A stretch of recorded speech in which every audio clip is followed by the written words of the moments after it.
while Skye is looking over all these theories, we do learn a little bit more about the incident, or at least what Skye remembers to be true. She remembers it as Delia finding the honest-to-God cure at the Danes Genetic Research Center. And Delia planned to use that cure on Peyton first in an effort to cure her, because that's her daughter. Skyelar got upset about that and shut the whole thing down by setting everything on fire. Skyelar specifically remembers being told that her magic was out of control and wild, and apparently, as she was told, she broke 5 of Kordelia's ribs, she burned nearly all the research in the lab, and she took a life, all in the name of protecting Peyton from the cure. That's what Skye remembers doing and being told that she did. So based on what we know about the incident to this point, do you think Skye's recollection of events is correct? No. Why?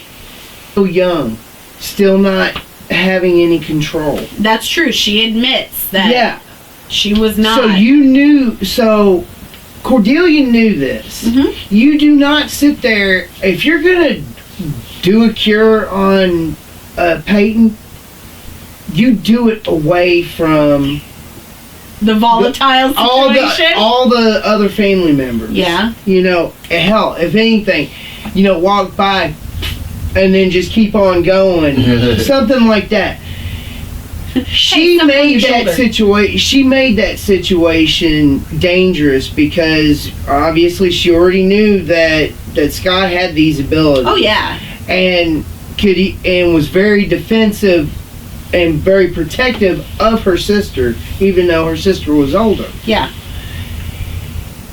The whole thing was set up for failure.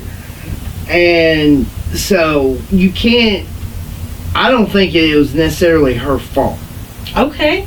So we talked about this a little bit in the last video, but I will ask again, just knowing a little more information about the incident than what we did in the last one.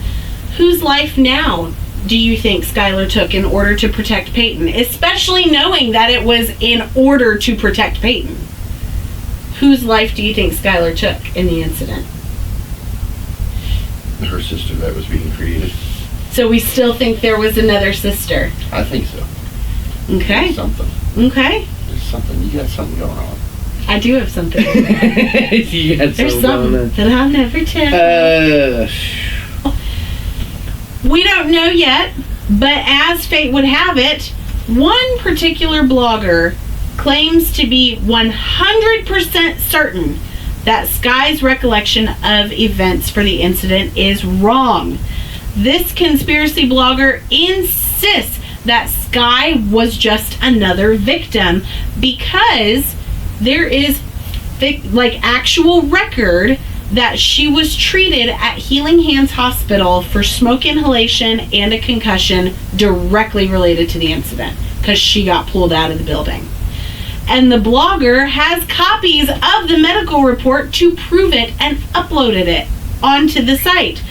A small community online believes that the entire DGRC fire was a cover-up for something bigger, and Skye is just the scapegoat. Mm-hmm. Do you believe that that's true? Yes.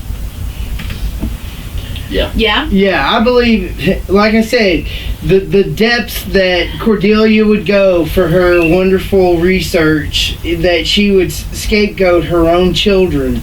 So what would the cover-up be? And how would blaming Skye benefit the real perpetrator? Maybe maybe she did have a cure, but the way they came about getting the cure, if it was to come out, would end up getting them shut down. That's possible. Because, well, granted, this is an alt universe. We don't know what kind of government regulations they have on genetic testing and stuff like that. Yeah. So or maybe they were embezzling money. You know. Could be.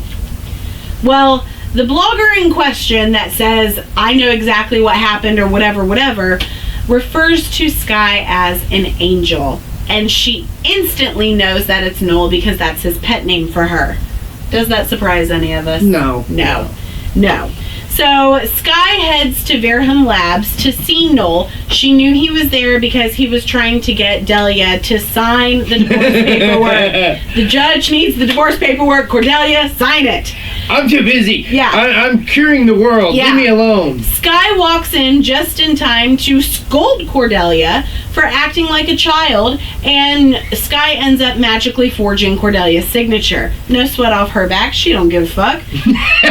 Delia is absolutely horrified by it, and we get to see one of those classic Cordelia-Skyelar belittlement moments.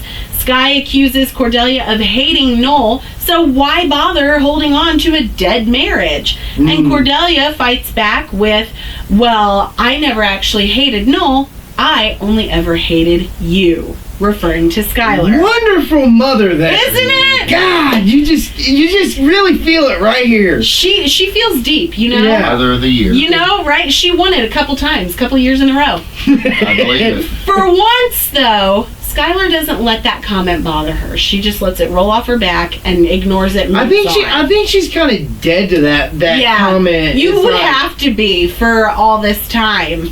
So Nole makes an effort to have all three of them, since they're all together, talk about the incident for once. But Cordelia is resistant. Oh, She hell no. doesn't let Sky ask her... She does let Sky, rather, ask her a question about if the incident could really have happened the way they all remember.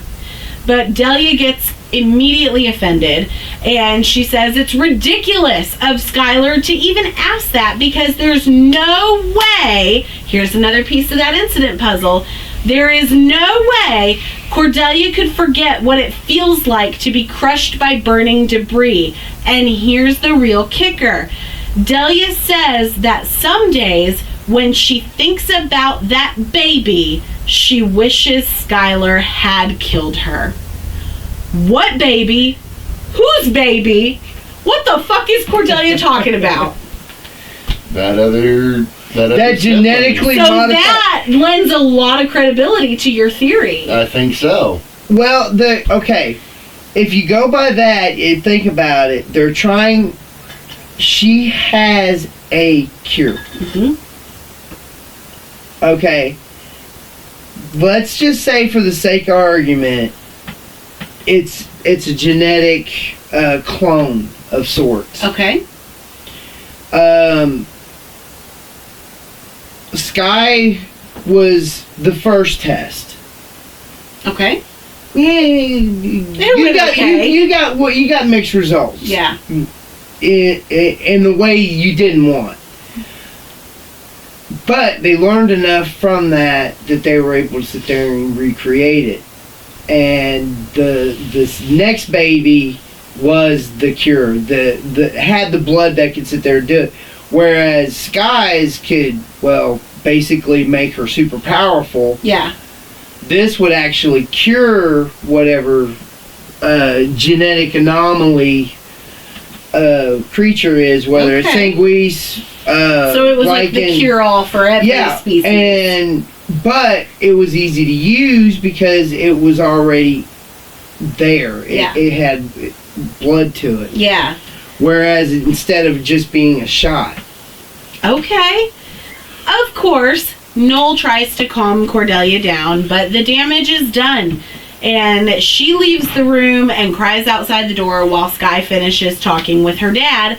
And as Delia makes a big show out of her feelings of being heard and whatnot, Sky just kind of speculates to herself that Cordelia, since she said fake, that goes along with Skylar's thinking, because she's thinking Skylar's not actually hurt by the baby's death. In fact, Cordelia's logic probably tells her that life ebbs and flows, so this is normal. Instead, Skyelar feels like Cordelia is upset really about losing the research. Because Delia doesn't care about anything but a cure for creatures and herself. Those are her two priorities. Do you think Skye is right, or is it possible that Delia has a tiny bit of a heart and she's mourning for loss of innocent life? Oh, no. She's That's not. a quick no. Yeah, I was thinking it too. Oh, okay. But it does lend the question. She doesn't. All she cares about is research. Mm-hmm. I mean, she's made that abundantly clear. Oh, yes. Why doesn't Nole remember the baby? Ooh. You know? I don't know.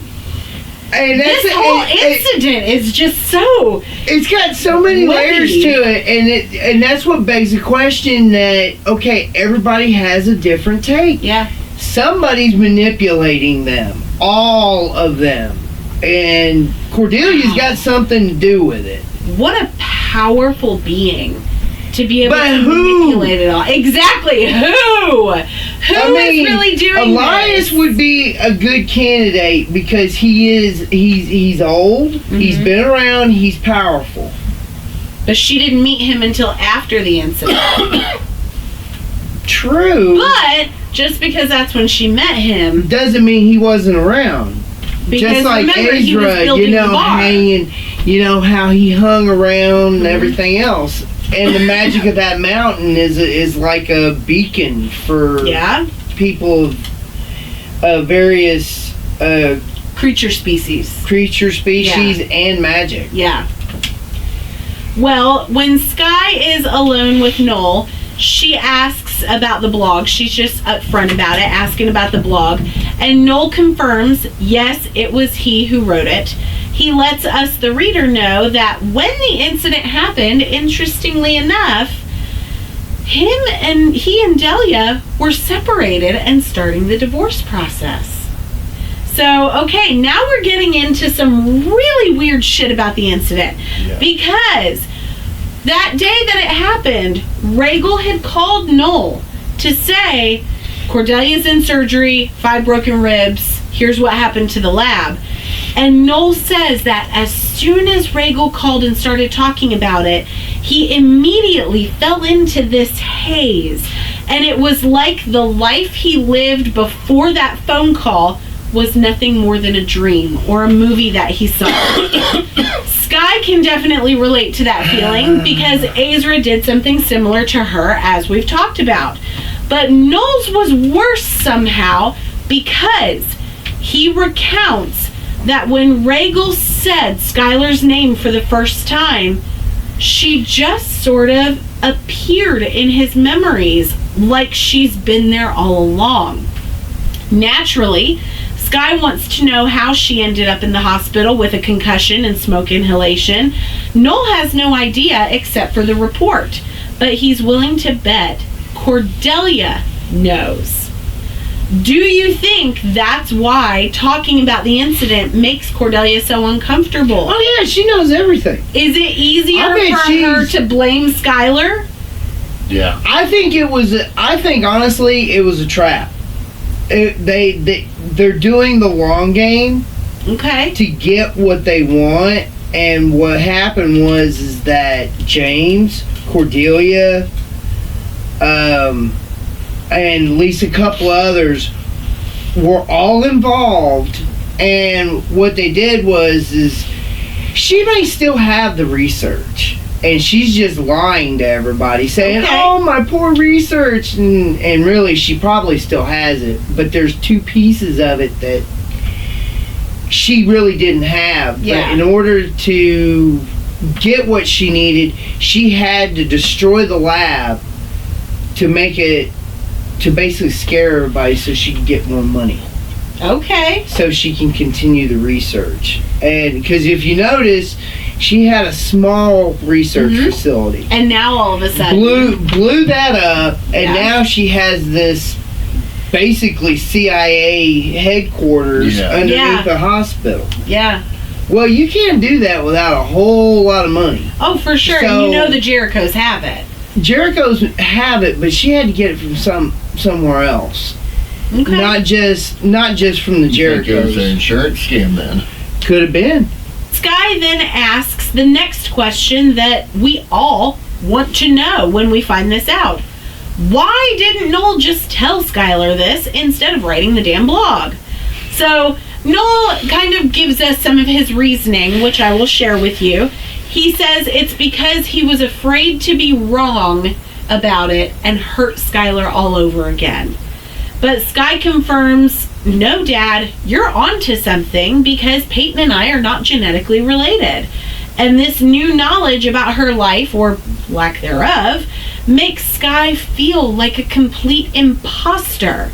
And that's a struggle that she's going to face in the next few books. So it's an important thing to acknowledge here, because having an unknown past makes her question who she is now, because she has no idea who she was. Yeah. That whole thing is convoluted. Yeah. But Nole does try his best in that moment, excuse me, to comfort her, and we really get to see this great moment in their relationship, father-daughter, as he holds her while she cries and then gives her this nice little pep talk. He says that she is etched into his memory the same way her tattoos are carved into her body. They are both permanent and no one can take them away, which means that Sky really does, to him, belong to the Jericho family, regardless of her unknown past or whatever.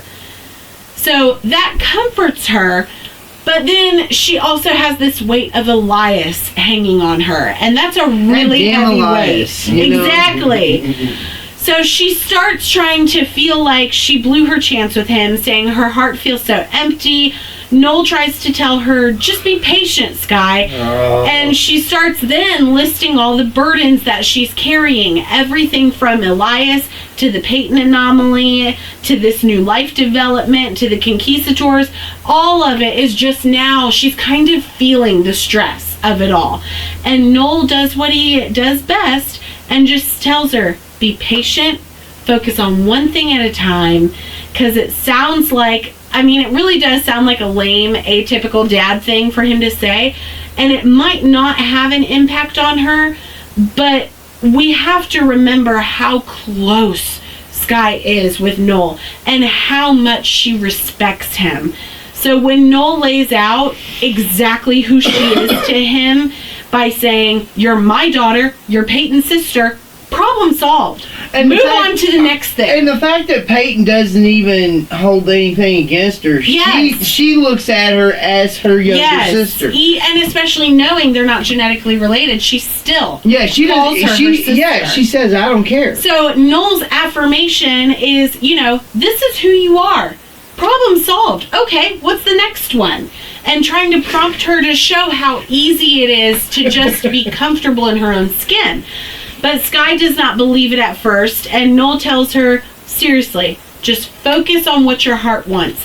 And that really seems to resonate, because if she knows one thing for certain in all this confusion, it's that she does not want to live a life without Elias. Really? So really, that's what she knows. That's what she knows. So do you think that she'll be able to take her dad's advice and focus on what her heart wants first?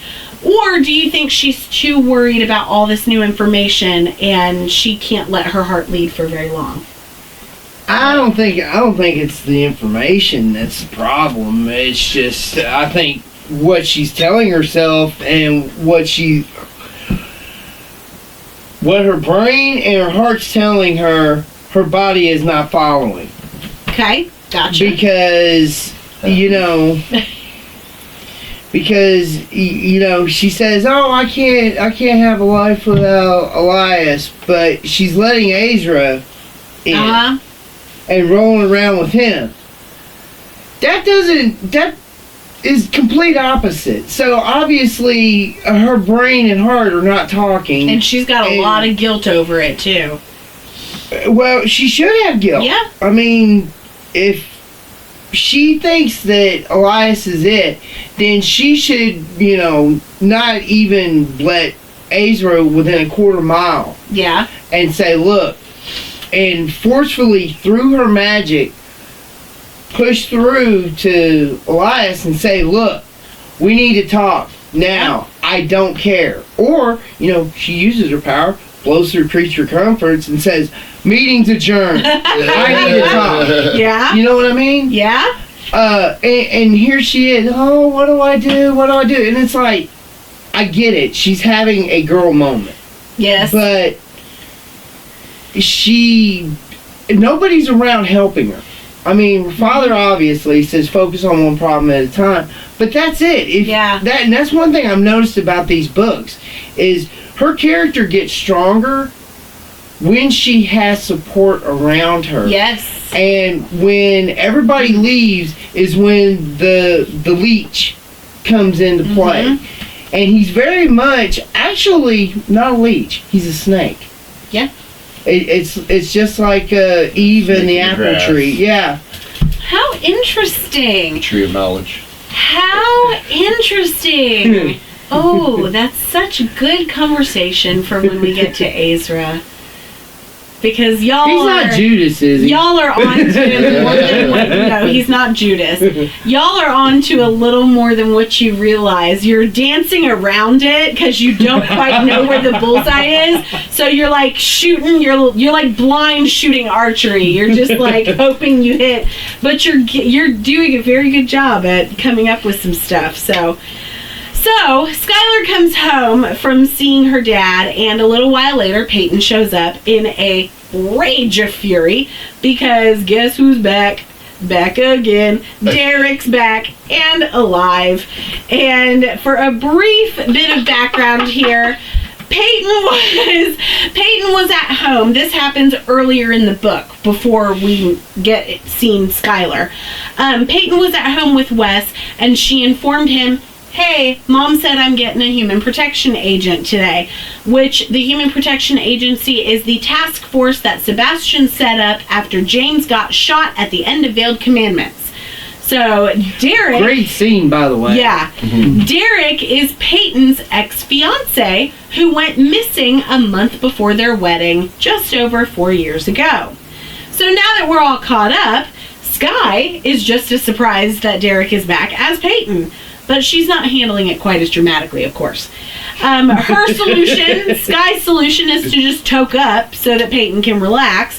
And unfortunately for Peyton, when she takes the joint, Skye sees her kind of like flinch in pain because she has an infected wound right here on her side where pieces of muscle and tissue are exposed. That's from an injury at the beginning of the book.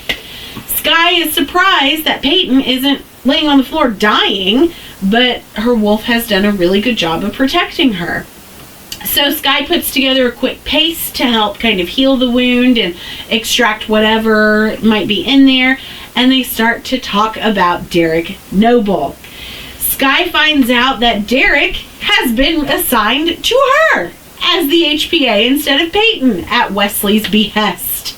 Oh yeah, Wesley. That Wes. Skye is really resistant to the idea of having an HPA because she's got magic. She can take care of herself. She has been this whole time. But Peyton confesses, in maybe a moment of vulnerability, that she's worried about her sister.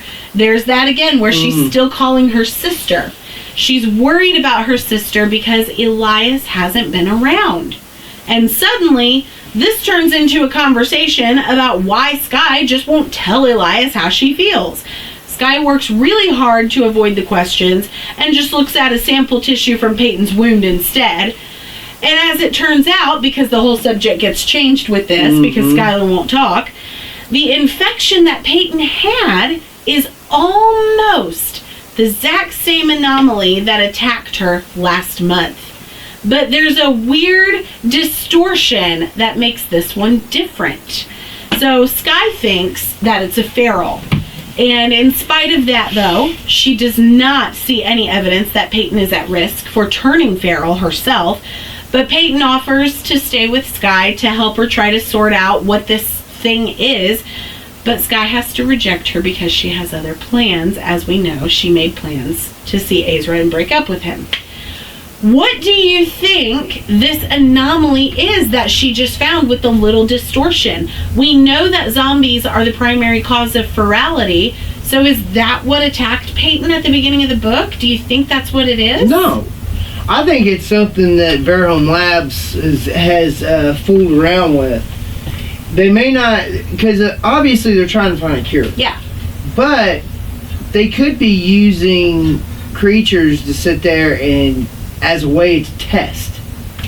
Okay. And instead of it being, like a shot, it's a bite that introduces new genetic material that potentially could cure them or kill them. Okay. I can see that. Yeah. Okay. So the next time that we see Sky is in chapter 24. We're really going some long gaps without Skyelar in there, but that's okay because she's got some good hearty.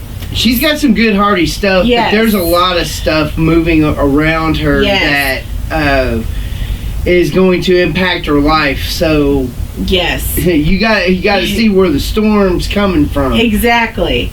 So for the first time in 2 weeks, fate seems to be on her side because she's headed to the Devil's Fountain to meet Aezra, and which I don't blatantly mention it in the book, but it is an important note that she went to the Devil's Fountain to meet Aezra, and that's where she was going to break up with him and go home. Not what ended up happening. What ended up happening was all Aezra's manipulation. What is it? The path of good intentions? Exactly, exactly. So when she gets to the Devil's Fountain, Elias just happens to be there, and he's at the bar. He's drinking his woes away. She walks in and is immediately enraptured in his gravity and just admires how handsome he is and how he makes, and he even makes a mental note that she's still wearing the emerald that he gave her in Build Commandments. So that's a good sign to him.